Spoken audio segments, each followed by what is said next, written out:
Welcome to the business of being healthy, where we are passionate about treating our health as good as we treat our wealth. Sheley Brien here, and I am obsessed with sharing real-life experiences and wisdom to help save you time, heartache, and money as you continue to grow personally and professionally. Twice a week, we push aside that BS to take massive intentional action. And I promise by tuning in, you will receive the straightforward talk you've been waiting for, filled with actionable steps that will inspire you to achieve the health and wealth you desire while you are building your empire.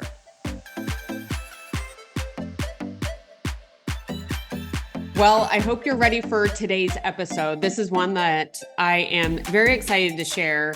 Just coming off a talk I gave with a business community here in town called the Foundress, where I talked about a lot about mindset. And of course, here on the show, we're talking about business and health. But mindset is something that's a skill. That is not like a behavior, right? This is part of my talk that I gave that I'm hoping to be able to share out here on the show soon. But this is part of my talk is behaviors are what you innately have. You can definitely strengthen them, but skills, anyone has access to. Anyone has access to. And increasing your mindset, strengthening your mindset for whatever you're going through is one of those skills that I literally will shout from the rooftop to continue to strengthen in whichever way possible. And podcasting is one of those. So listening to podcasts, finding the right podcasts, right people to interact with to expand your mind. And that's what today's episode is about, because we are actually going to be discussing Solomon's paradox. Now, you're probably like, what the hell? And of course, like this is a skill I developed from someone else. So I heard about Solomon's paradox and I was like, what the heck is that? I kind of want to know, like, how do I apply this? Is this useful? And it is 100% useful. And it's funny because when I learn about it, I'm also going to share how I have used this to help me make better decisions in our business and in our life. But let me just kind of pose it like this, is like, have you ever watched a show or a movie and you're watching the hero on it and you see like, oh my gosh, no, don't go through the door. You're like yelling at them. You can already see what's going to happen. You can see there's like a business deal going down and, the person can't see that the person they're going to go into business with is going to cheat them or do them wrong or whatever. And you're like sitting there looking from the outside being like, how can they not see that? That is called Solomon's paradox.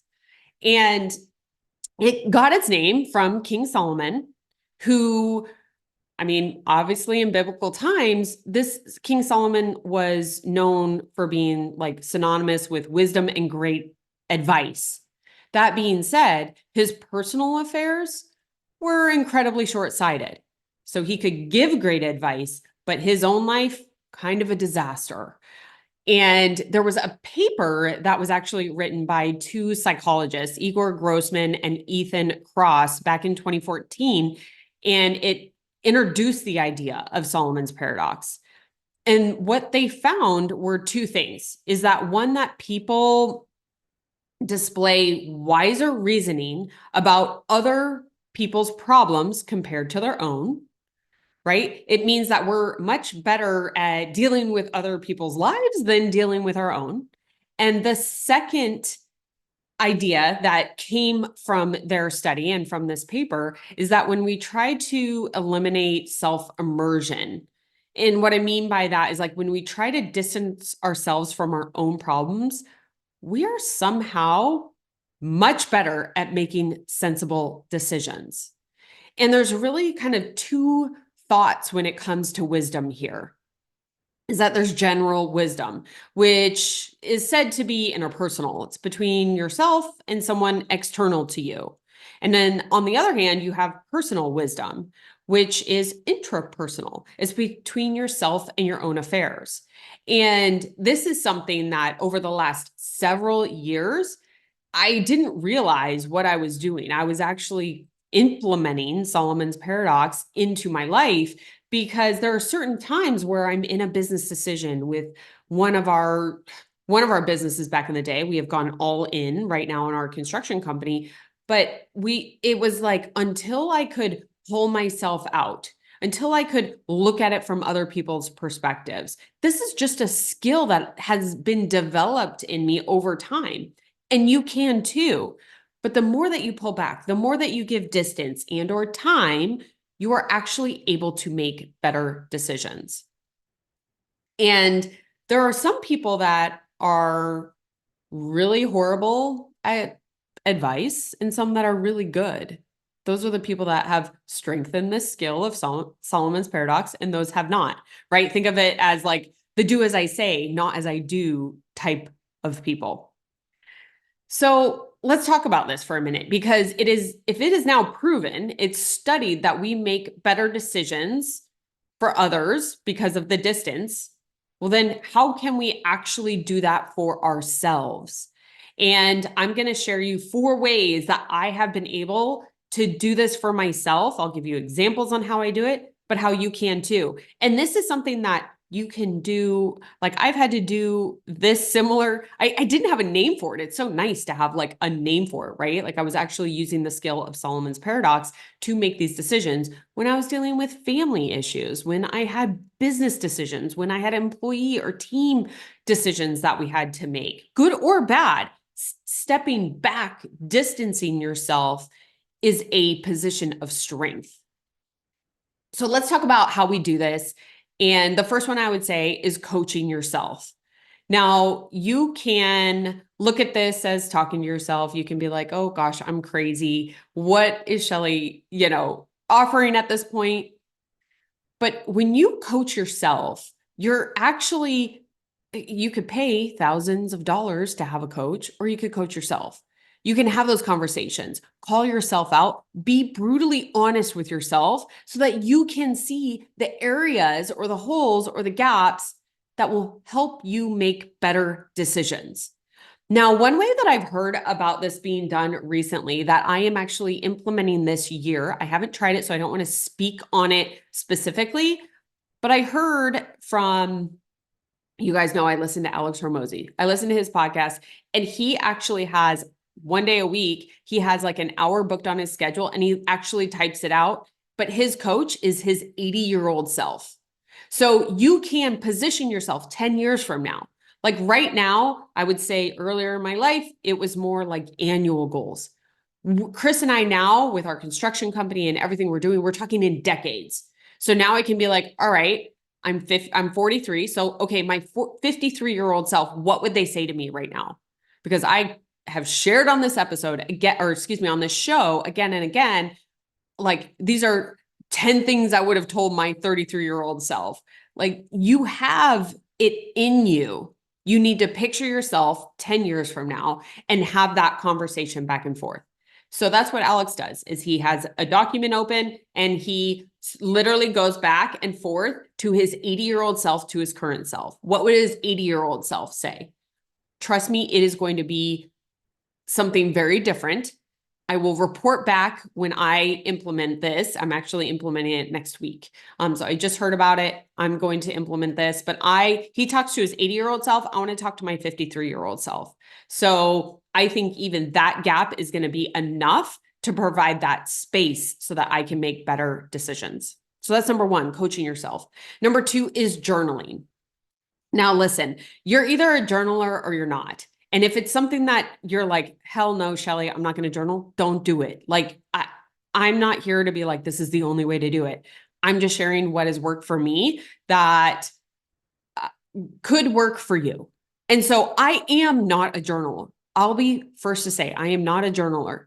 That being said, there has been very specific points in my life where I will literally pull out a legal pad. I want the pen and the paper, and I brain dump and I think out loud and I write it all down. I can't do it on a document, right? On the computer. I can't do it in a voice note because I won't listen back to it, but I can for sure put it on paper, legal pad, journal, your pretty journal if you want that. But I will say, and I'll give you this example. About 18 months ago, I was actually at a business convention, And one of the speakers prompted us to do a quick exercise in the middle of her talk. And the question was, what do I want my life to look like? And what are my core values?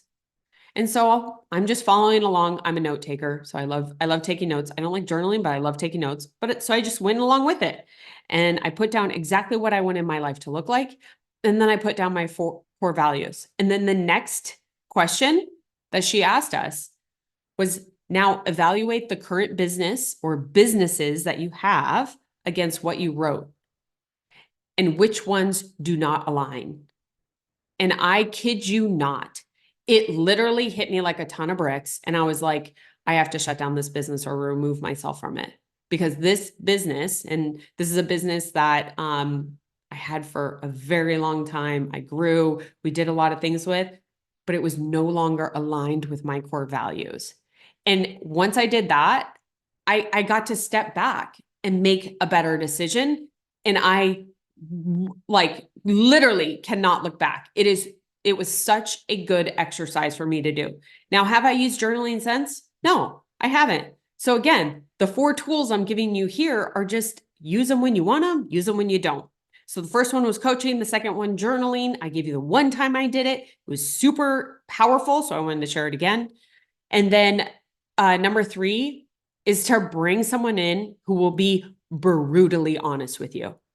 And it should be less than one hand, that the number of people that would be brutally honest with you. And that person for me is Chris.